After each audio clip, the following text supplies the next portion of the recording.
essa proposta. Então, nós pedimos a nosso Pai Celestial que nos abençoe, que abençoe a todas as famílias que estão passando por uma renovação dos seus entes queridos, convivendo às vezes com o sofrimento, com a dor, com a tristeza, com a separação, não só pela pandemia, mas de todas as doenças que ainda residem na nossa forma evolutiva de ser. Quem sabe, Senhor, neste próximo ano, um ano de desafios para nós, de novas perspectivas, possamos também colocar a nossa mente num estágio superior de entendimento, aonde, aprendendo com as experiências vividas, nos tornaremos espíritos mais experimentados, aproximando-nos para um trabalho de ordem superior. Abençoe a todas as pessoas que estão encarnadas, desencarnadas nesse instante. Que as reflexões de fim de ano possam ser, Senhor, reflexões saudáveis para a construção de uma nova personalidade, de uma nova esperança na vida. Que Deus, nosso Pai, nos abençoe, hoje, agora e sempre. Que assim seja. Bom, nós estamos, no capítulo 16 do livro Nos Domínios da Mediunidade. E nós fizemos uma pequena introdução na semana passada, fizemos a primeira leitura, mostrando justamente que eles se dirigiram para uma outra instituição. E quando chegaram nessa instituição, havia uma grande movimentação. Várias pessoas, vários espíritos também que estavam ali localizados, justamente porque é um trabalho diferenciado, não é um trabalho comum, não é uma reunião de estudos do Evangelho, não é uma reunião de passe, era uma reunião específica para o recebimento de mensagens. E uma reunião desta categoria, ela requer da espiritualidade todo um complexo magnético de defesa e proteção ao médium, porque cada pensamento emitido dentro da reunião é como se fosse um dardo direcionado à projeção que é o médium. Naquele momento, coloquemos no lugar das pessoas, Vamos supor que a gente tivesse aqui na nossa redondeza, ou na nossa própria instituição, um médium com a capacidade de receber mensagens psicográficas de orientação geral. Toda vez que estivéssemos próximos a esse médium, nós pensaremos, será que alguém da espiritualidade não tem algo a me dizer? Um parente, um mentor da casa, mesmo que eu não expressasse esse pensamento. O fato de emiti-lo como curiosidade, como desejo íntimo, faz com que uma energia seja projetada sobre o médium. Então, médiuns com esta capacidade, com este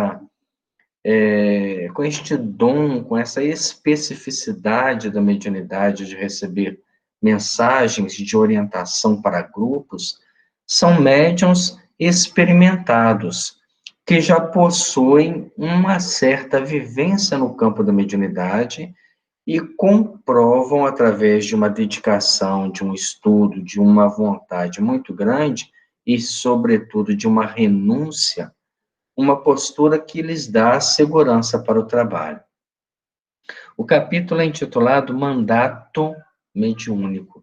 Toda vez que a gente vê essa palavra mandato, querendo ou não, nos remete a uma eleição, aonde aqueles que foram votados vão exercer um mandato. Eles receberam um cargo de responsabilidade social. A partir daquele momento que eles são eleitos, eles respondem às dificuldades, às necessidades daqueles que os elegeram. Então, eles se fazem merecedor através da exposição das suas ideias, pelo menos devia ser assim, A parte teórica funciona dessa forma, e ali eles se candidatam a um mandato. Neste caso, o médium estudado, que está com o pseudônimo de Ambrosina, ela recebe da espiritualidade superior este mandato. São os espíritos que, analisando as qualidades morais, o devotamento, o amor à causa, o estudo, a paciência, a abnegação do médium, é que investem nele esse mandato mediúnico, para que ele possa ter os seus recursos ampliados, com um único objetivo: servir aqueles que estão à sua volta. O médium que recebe o mandato mediúnico, ele tem consigo a ideia de que é um eleito para servir as pessoas, e não para se fechar em círculos eleitos ou atender pessoas de uma única classe, de uma única família. Ele está ali justamente com a intenção de projetar os recursos de que se faz merecedor para todas as pessoas que batem à sua porta. Então, é alguém que tem que viver em renúncia, é alguém que tem que se dedicar profundamente à causa, porque ele está eleito pela espiritualidade a servir. E isso é algo muito profundo. Lembra-me uma pequena história de Divaldo Franco, quando ele reclamou a Joana de Ângeles por que as pessoas o procuravam tanto. Havia uma senhora que foi até a mansão do caminho e lá ela procurou Divaldo Franco. Ele atendeu-la de pronto e ela disse: "Ah, eu estou com um problema e estive com fulano de tal, que é frequentador desta casa, e esta pessoa me indicou para que eu conversasse com o senhor." Ele já um pouco agastado, né, a hora já avançada, pensou consigo: "Mas por que essa pessoa que me indicou não deu a atenção que ela precisava? Não conversou com ela, não lhe explicou, não dividiu o sofrimento, por que tem que trazer sempre para mim?" É a questão do mandato daqueles que estão servindo. E Joana disse assim: "Divaldo, pare de reclamar e pense comigo. Quando uma pessoa se candidata, ainda usa esse termo, né, ao trabalho cristão, ela tem o nome escrito no livro dos céus. E toda vez que alguém está doente, que alguém está passando por dificuldade, e encontra uma pessoa, uma alma também dedicada, esta alma é inspirada a dizer os nomes que aqui estão registrados como referência para o próprio consolo da vida. Então, se você está reclamando porque o seu nome está escrito neste livro, porque os Espíritos têm em você a confiança de uma orientação. Então, quando as pessoas te buscarem, esquece a reclamação. "Ah, mas fulano podia conversar?" Podia, mas se veio até você, converse. E ninguém que esteja no mandato mediúnico vai fugir desta responsabilidade. À medida que a mediunidade se torna estuante em fenômeno, mas, sobretudo, em qualidades morais, o médium passa a ser cercado de uma série de petitórios de pessoas em sofrimento, em dificuldade, em dor interna, em dores da alma, porque ele passa a ser alguém que tem o nome escrito como alguém responsável a distribuir consolo. E nós temos, nesse caso, nesse pseudônimo da Dona Ambrosina, alguém que se candidatou a essa postura e vive ela com integridade. Na semana passada, nós paramos nesse ponto. À frente da parte oposta à entrada, vários benfeitores espirituais conferenciavam entre si e, junto deles, respeitável senhora ouvia prestimosa diversos pacientes. Então, após a entrada num ambiente que já estava abarrotado de pessoas, abarrotado de espíritos, estava uma mesa onde vários benfeitores conferenciavam, conversavam entre si, porque ali não havia apenas um benfeitor para atender centenas de pessoas. Haviam diversos, em diversas áreas de formação, seja no campo da psicologia, da medicina, no campo da cultura, das escolas, dos professores, das administrações, porque são várias petições que são feitas e um médium, na sua versatilidade, conseguia atender através do seu mandato. Apresentava-se a matrona, o médium, né, revestido por extenso halo de radiações opalinas, e por mais que projeções de substância sombria buscassem, através das requisições dos sofredores que a ela se dirigiam, conservava a própria aura sempre lúcida, sem que as emissões fluídicas, perdão, as emissões de fluidos enfermiços lhe pudessem atingir o campo das forças. Então, naquele momento, ela é um centro de captação de pensamento dos encarnados, dos desencarnados, dos benfeitores espirituais. O médium, à medida que vai desenvolvendo as suas aptidões, principalmente morais, ele consegue também desenvolver as aptidões anímicas e fica muito mais sensível ao pensamento. Mediunidade é a assimilação de correntes mentais. Naquele momento, cada petição, e olha que os espíritos desencarnados não são diferentes, muitos têm ansiedade em comunicar com seus familiares, mas não se prepararam para isso e nem conseguem filtrar o conteúdo daquilo que precisam trazer para que não cause nenhuma desavença ou nenhum escândalo. Então, ele tem espíritos desencarnados ansiosos, espíritos encarnados extremamente ansiosos, emitindo raios mentais diretos sobre o médium, que tem que se conservar equilibrado. Que precisa... Oi, Rita. Essa filtragem, ela é feita pelo médium em parceria cada um faz a sua parte, seria isso? Cada um, justamente. Não é ela sozinha, né? Não, os espíritos, eles vão contribuir, mas é preciso que o médium tenha disciplina. Toda vez que ela ameaçar perder esta estabilidade mental, eles vão corrigir o pensamento, a postura, mas eles não vão evitar que esses dardos cheguem até ela. Eles vão monitorar o seu estado mental. Vão diminuir as cargas magnéticas, mas ela vai estar sensível a todos os pensamentos. Quanto mais se desenvolve em espiritualidade, mais se amplia em recursos. Imaginemos, por exemplo, Jesus.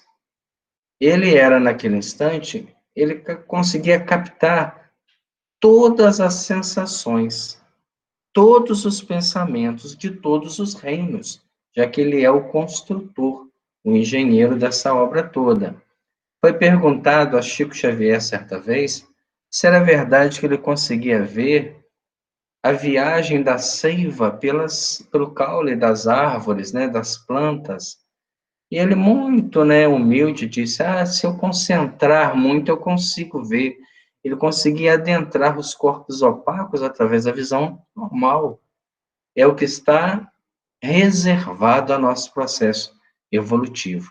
Então, o médium, nesse momento, ele está sensível. Os espíritos vão beneficiá-lo, mas não vão evitar que ele receba essas petições, até para que ele aprenda a lidar com esse tipo de energia. Designando-a com adesto, o assistente informou, é nossa irmã Ambrosina, que há mais de 20 anos sucessivos procura oferecer à mediunidade cristã o que possui de melhor na existência. Então, não era um médium iniciante.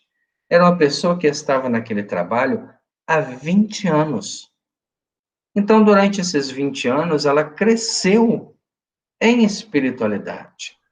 Porque cada médium que, por exemplo, psicografa uma obra, aquela obra é um degrau de ascensão, porque ele é corresponsável pelo conteúdo daquela obra.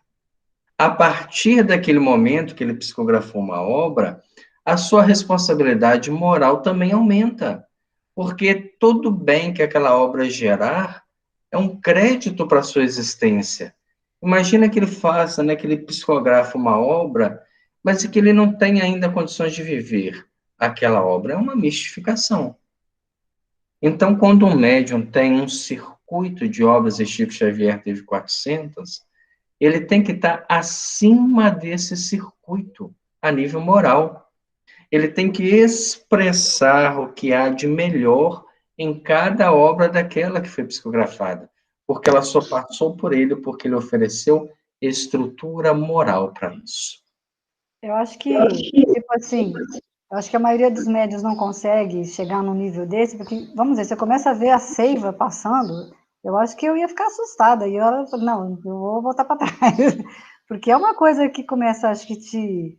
Com certeza, Não é? perturba Uma um coisa meio pouco, né? apavorante, né? Meio apavorante, você começar a enxergar demais, assim, nossa senhora. Aí a gente imagina o que foi Chico Xavier criança, né? Quantas perturbações que ele passou na vida. Por isso, a presença da sua mãe, mesmo em espírito, cuidando do seu desenvolvimento, da sua maturidade. Porque uma criança que visse isso tudo e falasse, ia ser dado como perturbada mental. Por muito pouco ele não foi internado no hospício, né? A gente agradece muito ao padre que fez ele carregar a pedra na cabeça na procissão, que impediu que ele fosse internado no hospício, que fez com que ele fosse trabalhar muito cedo, né, que influenciou a família para que ele não fosse dado como louco. E aí a gente tem o quê? Um mandato mediúnico. Mas todos nós caminhamos para isso, porque isso é o futuro da humanidade. Ele é um protótipo daquilo que nós vamos chegar um dia. E quando chegarmos lá nesse dia, ele estará centenas ou milhares de anos ainda na nossa frente, porque a evolução ela é cada vez, né, mais imortalizada. Não vou colocar infinita, porque infinita é atributo do Criador. Mas não há um fim no processo evolutivo.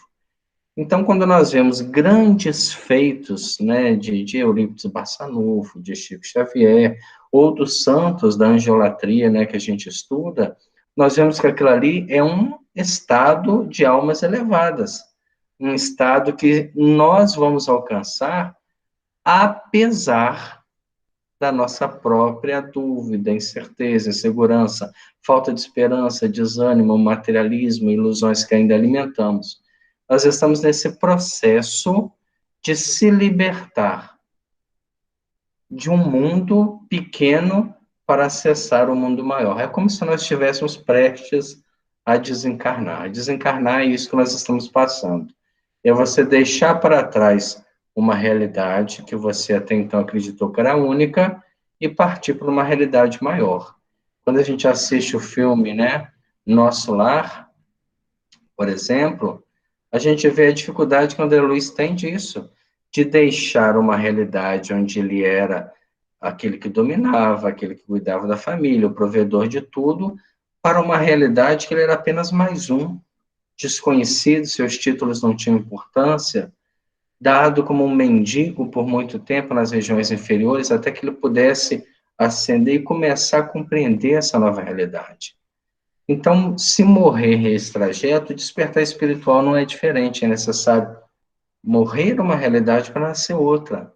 E essa transição nem sempre é tão tranquila, porque quando a gente morre, a gente deixa para trás várias situações que nós valorizávamos, que nós achávamos ser donos. Assim também é o ser quando está despertando. Ele tem que deixar para trás o orgulho, a vaidade, a ambição, o interesse, que ele pensava que isso trazia até ele felicidade. Na verdade, não é. Quando nós vemos um médium e estudamos dentro dessas qualidades, a gente vê que é uma pessoa que está há 20 anos doando. Há 20 anos que ela está ali naquele trabalho com uma disciplina invejável, sem reclamar, cada vez mais oferecendo o que havia de melhor no seu mundo íntimo. Por amor ao ideal que nos orienta, diz Aulos, né? Renunciou às mais singelas alegrias do mundo, inclusive o conforto mais amplo do santuário doméstico, de vez que atravessou a mocidade, trabalhando sem a consolação do casamento. Todo médium, né, que se dedica dessa forma exclusiva, ele doa-se por completo. Aí nós vamos falar assim, mas então não existem médiums que têm família e que se dedicam a um mandato mediúnico? Claro que existem. E esses se desdobram muito mais, porque precisam equilibrar os sentimentos. A gente vê, por exemplo, né, por exemplo, Peixotinho, que mesmo casado, com os filhos, ele vivenciava a doutrina a todos os instantes da vida, e a família cresceu espiritualmente, a ponto, né, do documentário que a TVC fez sobre ele, muito interessante, Alcione afirmar que se ela e os irmãos não crescerem espiritualmente nessa vida, eles vão responder a nível espiritual, porque tiveram como pais Baby e Peixotinho espíritos de uma dedicação muito grande, muito fiel à proposta espiritual que viveram. Então, ele não deixou de ser um missionário da mediunidade no campo da materialização, no campo das curas, não deixou de ser por estar casado, ele trouxe consigo um elo de espíritos ligados que viveram com ele essa proposta. Mas a médium Ambrosina, que está sendo analisada, nem a família teve. Trabalhava quase que sozinha. Trazia o semblante quebrantado e rugoso, refletindo, contudo, a paz que lhe vibrava no ser. Porque, apesar dessa renúncia muito grande, era alguém que já almejava a vida espiritual elevada. Na cabeça, dentre os cabelos grisalhos, salientava-se pequeno funil de luz, à maneira de delicado adorno. Intrigados, consultamos a experiência de nosso orientador e o esclarecimento não se fez esperar. É um aparelho magnético ultrassensível com que a médium vive em constante contato com o responsável pela obra espiritual que por ela se realiza. Imaginemos que ela tem uma antena própria instalada nas circunferências do perispírito, que lhe faculta uma conexão contínua com o mentor espiritual. Isso faz com que ela precise alimentar um tipo de proceder na vida que não tire essa sintonia, que não atrapalhe essa ligação. A qualquer pensamento e reflexão que ela tenha, repercute no campo espiritual do mentor. E qualquer pensamento que o mentor tenha nas instâncias espirituais que ele viva, repercute no pensamento dela. Perdão. Isso se dá por compromissos de ordem superior. Isso é uma raridade, é uma exceção. Por isso, André Luiz está trazendo, e por isso, opinião própria, nós acreditamos retratar a mediunidade de Chico Xavier. Pela ligação que tinha, pela dedicação, pela história de vida e pela conexão com a espiritualidade superior. Nesse momento, todas as reflexões que ele faz em vida, ela repercute na mente do seu orientador. Então, um pensamento menos agradável ressurge. Eu me lembro de lendo a sua biografia, ele narrar que certa vez, depois de horas de atendimento na casa espírita, ele ganhou uma carona para ir para casa. E nessa carona, eles passavam perto de um clube que comemorava algum festejo, eu não me recordo se era passagem de ano ou carnaval, então estava aquela festa, as pessoas sorrindo, né, música alta, e ele olhou aquilo ali e fez um comentário, né, nossa, as pessoas estão tão felizes, né, deve ser um ambiente muito bom. Na mesma hora, o orientador Emmanuel corrige o procedimento. Mas você está vindo de uma festa muito melhor. A festa com aqueles que estão esquecidos da sociedade. Aí ele faz um desabafo em pensamento, mas Emmanuel, né, assim, o meu maior sonho na vida é ter uma família, ter vários filhos, ou uma fazenda que eu possa trazer as crianças abandonadas a viver comigo. Isso não vai ser possível? Emmanuel falou assim, mas já é, Chico. Você já se casou comigo, né, há muito tempo, e todas as nossas obras, todos os nossos livros são nossos filhos. Então você já tem aquilo que aspira, silencie e trabalhe. Toda a reflexão que tinha repercutia. É essa conexão sensível que o médium capacitado consegue obter da espiritualidade para uma tarefa de cunho maior. Pelo tempo de atividade na causa do bem e pelos sacrifícios a que se consagrou, Ambrosina recebeu do plano superior um mandato de serviços mediúnicos, merecendo por isso a responsabilidade de mais íntima associação com o instrutor que lhe preside as tarefas. Então, ela recebe o mandato por qualidades morais que empregava na mediunidade.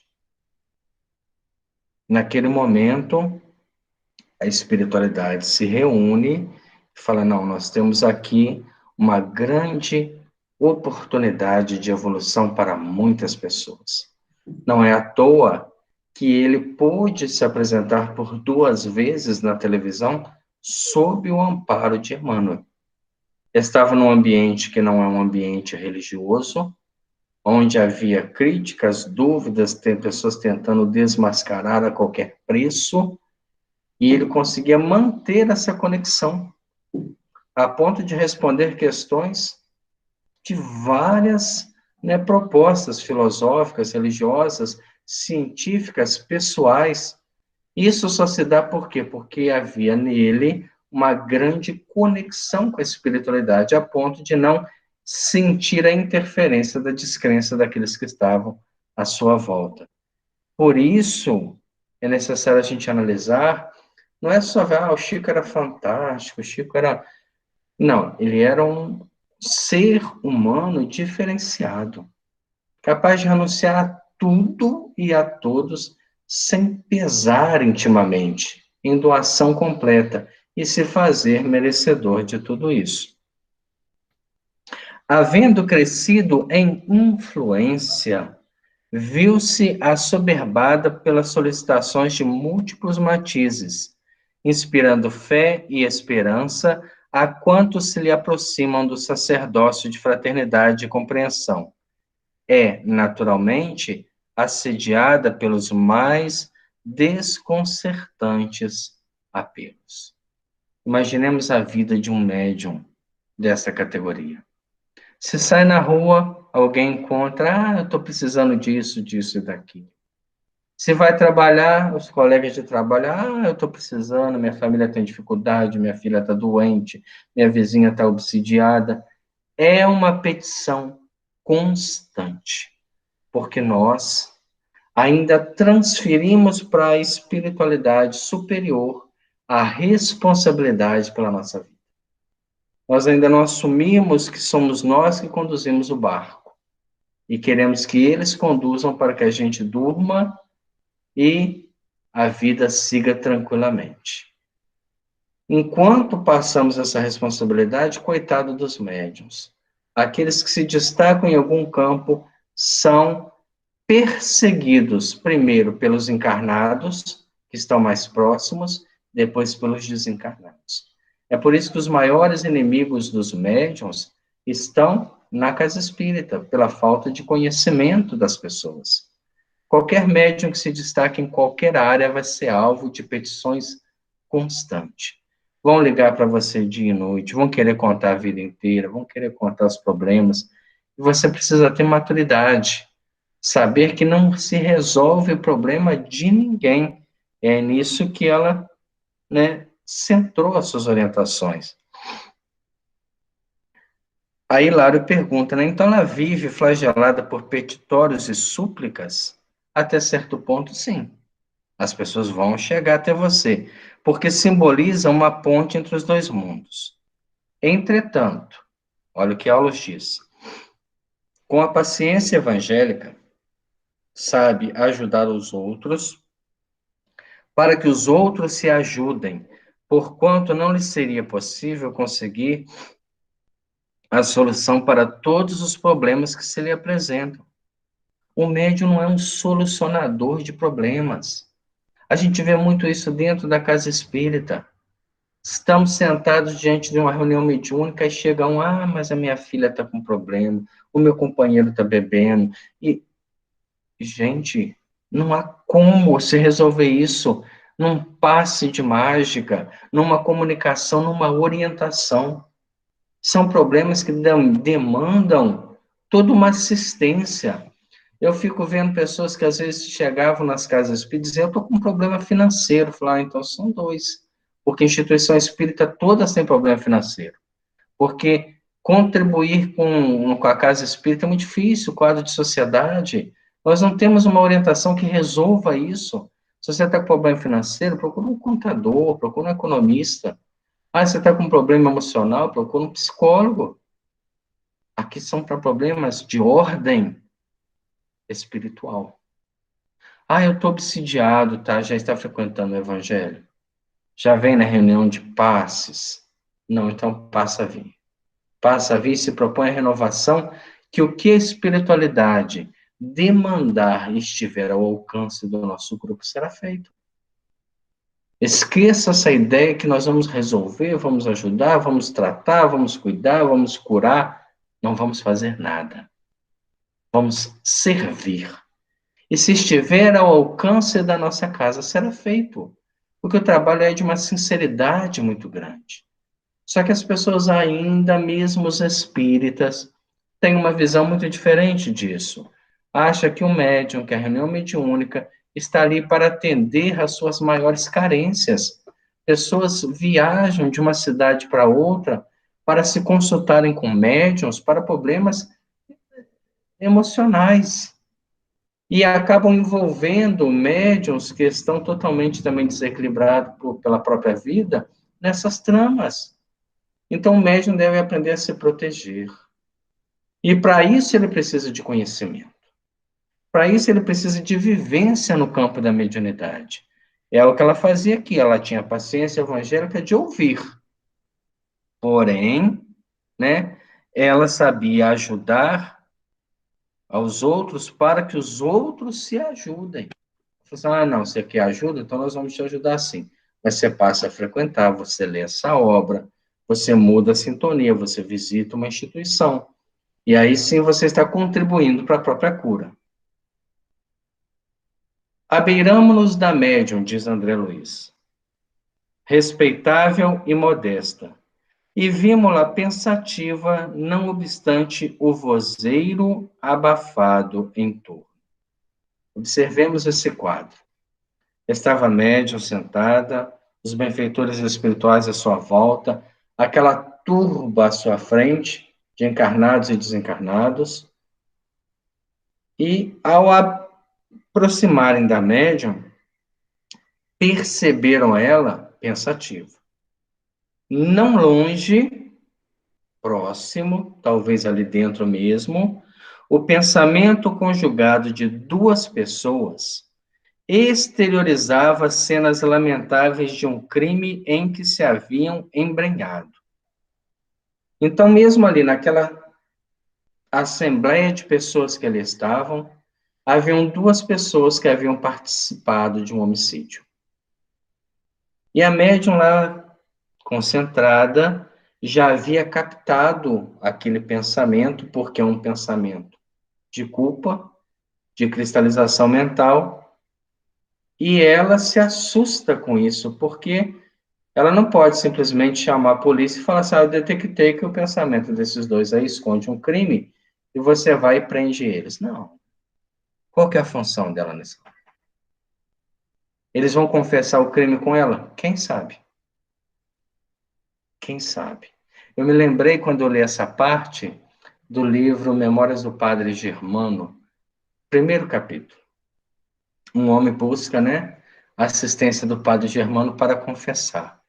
E ele, que era uma pessoa que detestava confessar os outros, escutar os pecados dos outros, já lhe bastava o deles, diz ao homem, não, procura Deus, eu não posso. E o homem diz, não, mas Deus está muito longe, o Senhor está mais perto. E insistiu para que ele lhe ouvisse. Aí, por compromisso, por sacerdócio, ele abriu a porta, o homem sentou e disse a ele: Padre Germano, um homem foi condenado à morte por um crime, e eu sei que ele é inocente.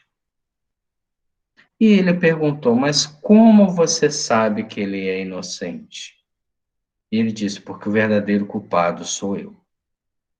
Eu cometi este crime e eu não sei por que esse homem se apresentou como culpado e ele está preso aguardando a sentença de morte. E o padre Germano pensou e disse assim: Não, não te acabrunhes com isso, porque ninguém se apresenta culpado de um crime que não cometeu se não carrega nas próprias fibras da consciência um crime.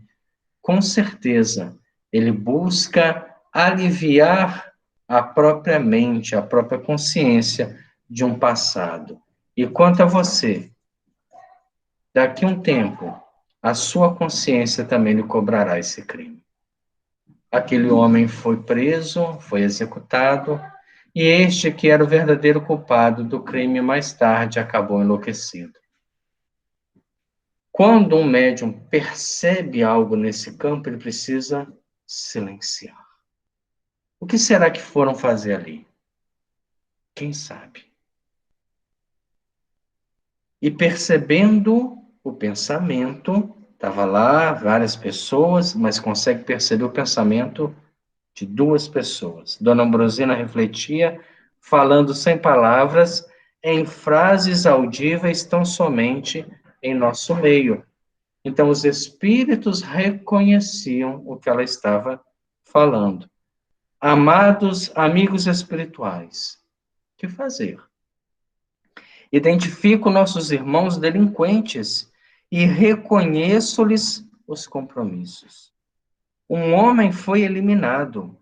Vejo-lhe a agonia retratada na lembrança dos responsáveis, que estarão buscando aqui nossos infortunados companheiros foragidos da justiça terrestre. Então, olha a seriedade desse processo. Eram pessoas que haviam cometido um crime. Esse crime estava sendo investigado, mas não haviam chegado a conclusão nenhuma. Só que a consciência retrata, ninguém engana os espíritos. Eram homicidas que ali estavam. E o médium conseguia registrar a consciência de culpa. E ainda vê o quadro da agonia do homem sendo, né, executado. Aí, naquele receio natural, ela pede aos amigos espirituais, né? O que fazer? Reparávamos, diz André Luiz, que a médium temia perder a harmonia que lhe era peculiar. Porque imagina o que passa na cabeça de um médium nessa hora. O que vocês vieram fazer aqui? Será que vieram atrás de alguém? Será que vieram buscar um perdão para a própria consciência? E se fôssemos nós nesse momento? Se a gente se assusta em ver a seiva das plantas, né? E se vê o pensamento dos outros? E vê o crime escondido? Não desejava absorver-se em qualquer preocupação acerca dos visitantes mencionados. Foi então que um dos mentores presentes se aproximou e tranquilizou-a. Ambrosina, não receie, acalme-se. É preciso que a aflição não nos perturbe. Um desequilíbrio da parte dela prejudicaria todo o trabalho em favor daquela multidão que estava ali. Acostume-se a ver nossos irmãos infelizes na condição de criaturas dignas de piedade. Lembre-se de que nos achamos aqui para auxiliar, e o remédio não foi criado para os sãos. Compadeça-se, sustentando o próprio equilíbrio. Somos devedores de amor e respeito uns para com os outros, e quanto mais desventurados, de tanto mais auxílio necessitamos. É indispensável receber nossos irmãos comprometidos com o mal, como enfermos que nos reclamam carinho. Então, mesmo naquele momento, mesmo percebendo o crime, talvez eles chegassem para ela e conversassem algo diferente daquela proposta.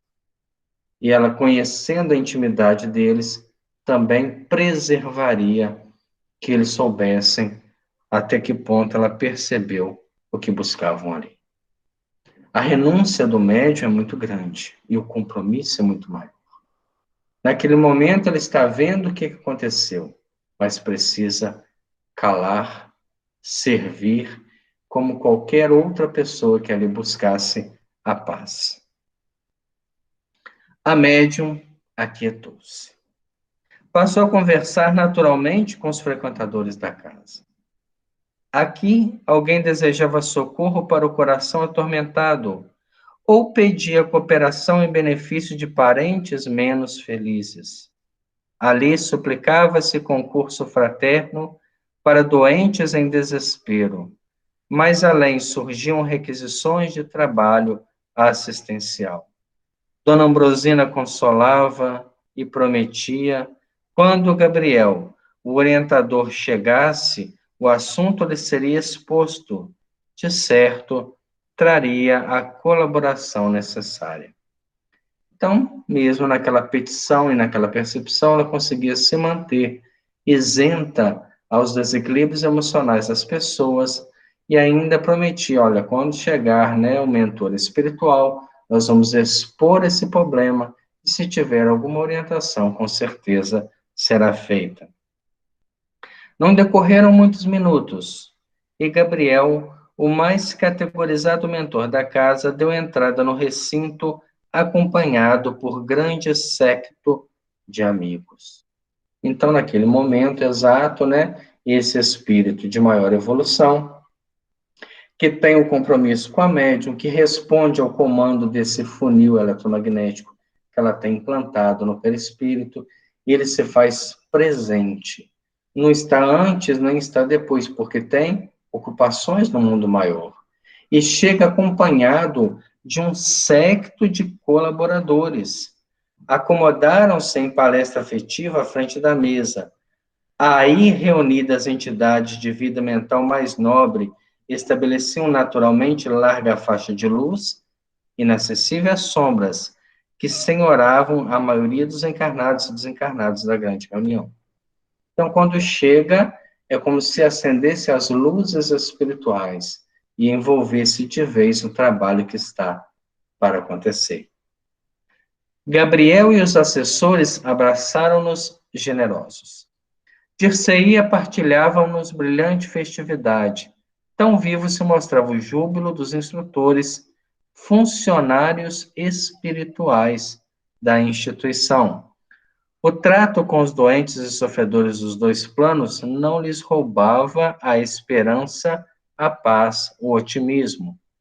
Compareciam ali os abnegados ao culto orientador, a que Aulus não regateava os seus testemunhos de veneração. Médicos e professores, enfermeiros e auxiliares desencarnados, prontos a servir na lavoura do bem. Irradiavam tanta beleza e alegria que Hilário, tão deslumbrado quanto eu, retomou as perguntas que lhe caracterizavam o temperamento juvenil. Aqueles amigos, considerando as mensagens de luz e simpatia que projetavam de si mesmo, seriam altos embaixadores da divina providência, desfrutavam acaso o convívio dos santos, viveriam em comunhão pessoal com o Cristo, teriam alcançado a condição de seres impecáveis. Aí a gente vê, né, a diferença do entendimento espírita para aqueles que estão se habituando à vida espiritual. Hilário, apesar de ser uma alma simples e justa, não tinha um conhecimento espiritual. Então, quando vê aqueles espíritos jubilosos, iluminados, ele tem a percepção que está diante da santidade ao qual estava habituado a cultuar, né, na sua vida ainda como encarnado.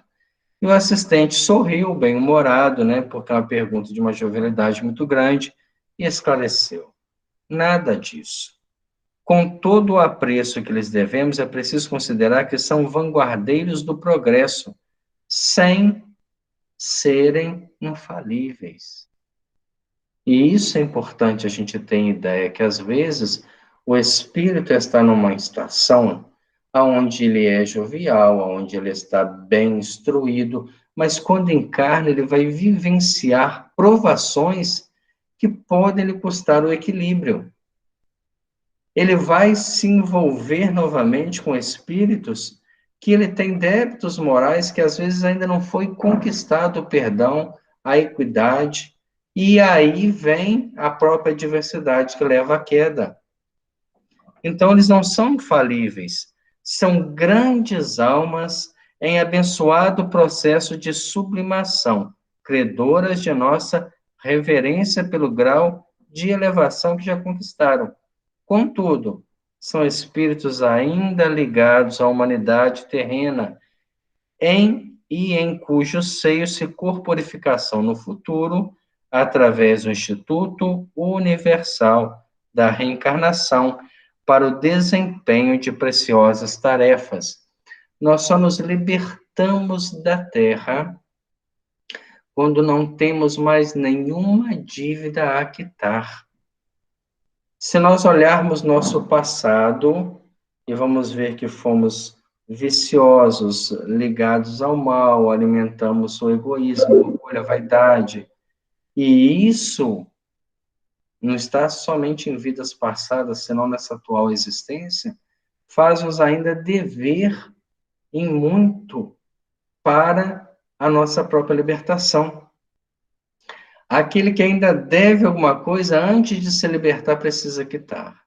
Então, esses espíritos ainda estão ligados à humanidade. E por estarem ligados à humanidade, eles ainda reencarnarão na Terra para desempenho de preciosas tarefas. Aí vem, às vezes, numa vida que tem um contato social muito grande, que influencia muitas almas, e se libertam de forma brilhante, como Gandhi, como Buda, como Krishna, como vários desses emissários que estiveram aqui e deixaram uma mensagem sublime. E não ficaram presos, né, ao terra-terra. Isso é importante para nós. Pensarmos que se hoje, que estamos tendo consciência, continuarmos alimentando as dívidas espirituais, a nossa libertação vai ficando cada vez mais distante. E nós precisamos, acima de tudo, entender que a reencarnação é um processo de libertação.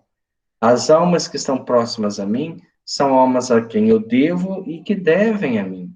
E a equalização dessas contas me liberta de um sentimento negativo para um sentimento positivo.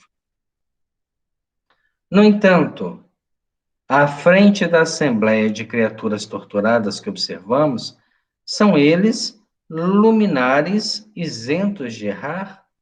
Não, disse Aulus.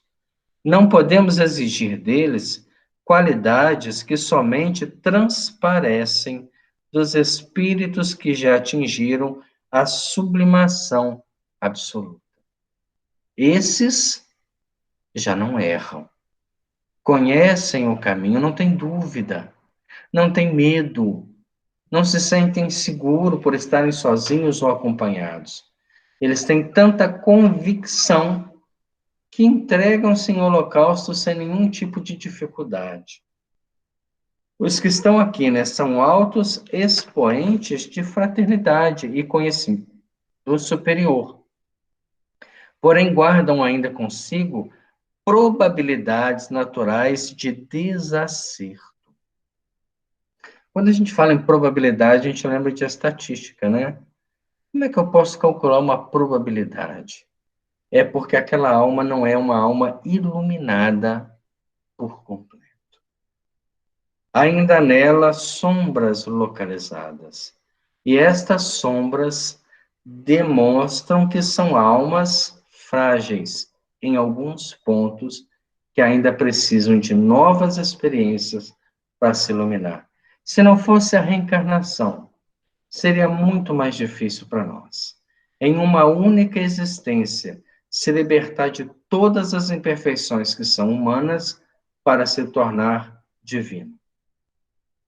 Sair de uma condição quase animalesca daqueles que comem, bebem, reproduzem, para a condição dos anjos, que compreendem, perdoam e enobrecem a vida.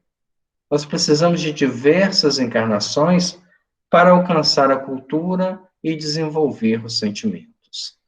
E, nesta caminhada, à medida que damos passos para cima, fortalecemos, sem, contudo, nos tornar espíritos ainda perfeitos. E quando atingimos a perfeição, que está na pergunta de número 100 do Livro dos Espíritos, ali nós estaremos no primeiro degrau de uma subida muito maior que está além da nossa própria compreensão. Primam pela boa vontade, pela cultura e pelo próprio sacrifício no auxílio incessante aos companheiros reencarnados, mas podem ser vítimas de equívocos que se apressam, contudo, a corrigir, sem a vaidade que, em muitas circunstâncias, prejudica os doutos da terra.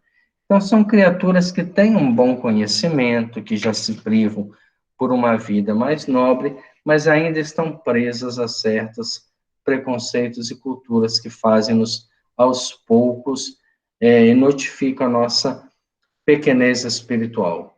Quando nós lemos uma obra de Chico Xavier, uma das obras clássicas, né, chamada Renúncia, nós vamos ver que Alcione vivia na constelação de Sírius, e ela pede para reencarnar na Terra, próxima a um sentimento muito grande que ela tinha, Apólocos, né, que encarna como o Padre Carlos.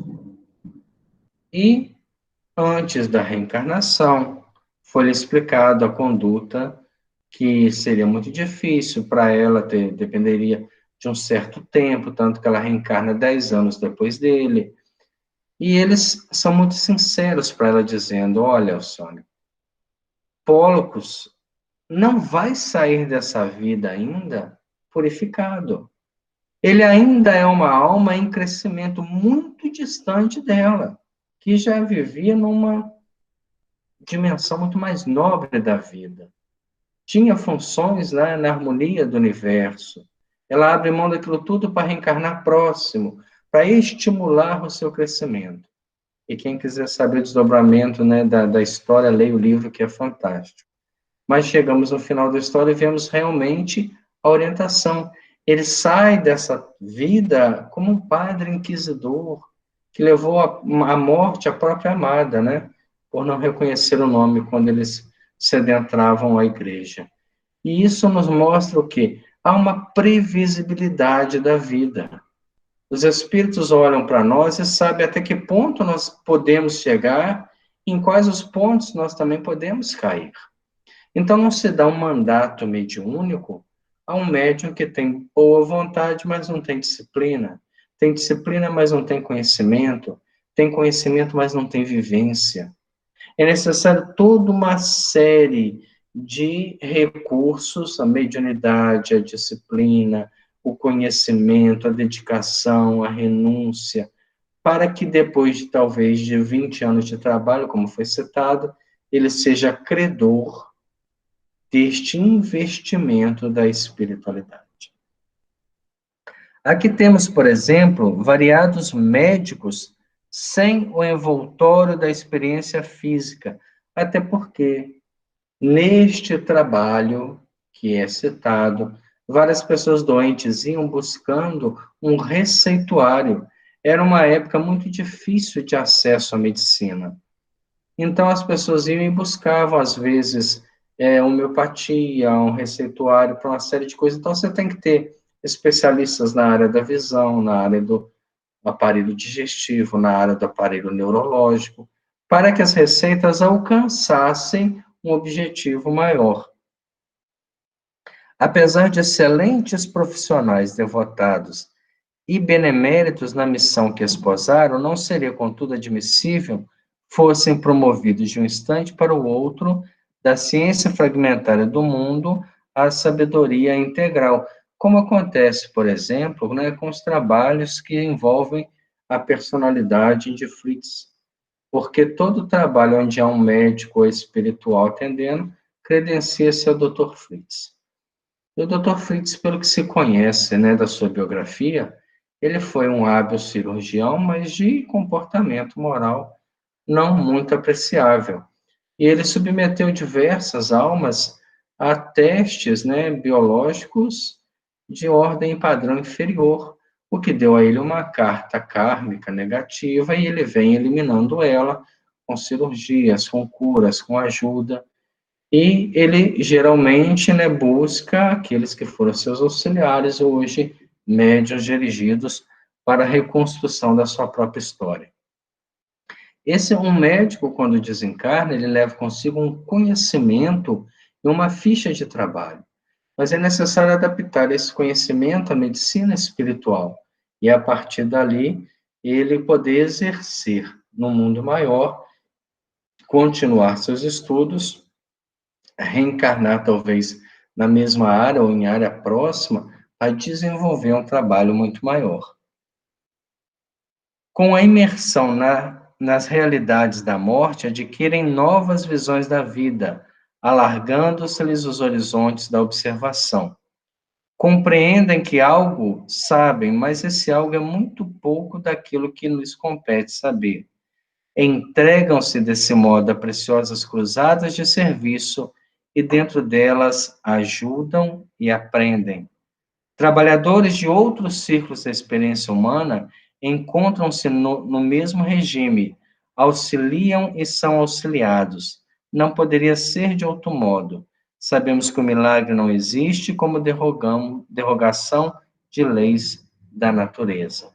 Somos irmãos uns dos outros, envolvendo justos em processos de interdependência, no qual se destaca o esforço individual. Então, quando nós visitamos um trabalho, por exemplo, onde temos um médium que atende, que psicografa, que traz mensagens que são na área da saúde ou de uma área variada, nós temos uma dimensão espiritual dessa por trás.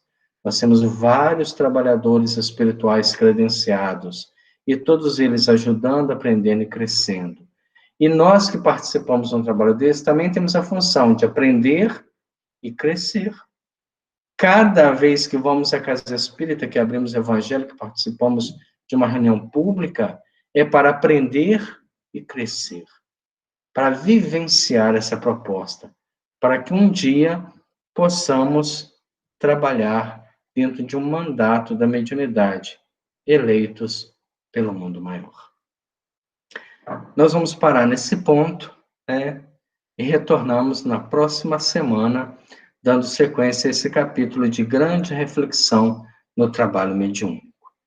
Nós vamos agradecer a Deus nesse último domingo do ano de 2020 e pedindo a Deus uma luz muito grande para a humanidade, para os nossos governantes, para todos aqueles que têm a responsabilidade sobre a vida de muitas pessoas. A partir do dia 1º, várias pessoas irão assumir, Senhor, a administração de municípios. E nós pedimos que desde já esses novos administradores possam estar envolvidos pela espiritualidade superior, direcionando os seus mandatos na busca da equalização dos problemas sociais. Quem sabe, Senhor, através da ação da espiritualidade, da prece de todos, comecemos a apressar o nosso desenvolvimento como um mundo de regeneração. Sabemos das dificuldades, sabemos das resistências que nem sempre estamos contribuindo com a nossa parte. A nossa parte agora é orar e trabalhar nessa realidade. Que esse próximo ano que inicia-se, Senhor, seja um ano de saúde, mas não só de saúde orgânica, mas de saúde espiritual. Que possamos realmente ter aprendido nesse ano que vivemos, distanciados, separados, doentes, aprendido o valor da fraternidade, da convivência, do abraço, da simpatia, do desenvolvimento de talentos que estão esquecidos. Abençoe, ó Pai Celestial, a cada família que perdeu um ente querido e que está ainda reconstruindo as próprias estruturas. Que saiba entender, Senhor, que leis maiores governam o nosso mundo. Que tudo que está aqui é passageiro e que a realidade maior nos aguarde em algum dia. Estes que partiram apenas viajaram mais cedo. E chegará a hora que todos nós também partiremos para o reencontro na casa maior. Que possamos sair dessa existência de bênção com um saldo positivo, de crescimento espiritual na cultura e na vivência da fé que professamos. Abençoe-nos, Senhor, dai-nos o direcionamento para a vida, a saúde que precisamos, as oportunidades de viver a doutrina espírita. Muito obrigado por essa experiência, por este ano e por este aprendizado. Continue conosco, hoje, agora e sempre. Que assim seja, graças a Deus. Então, muito boa noite a todos. Semana que vem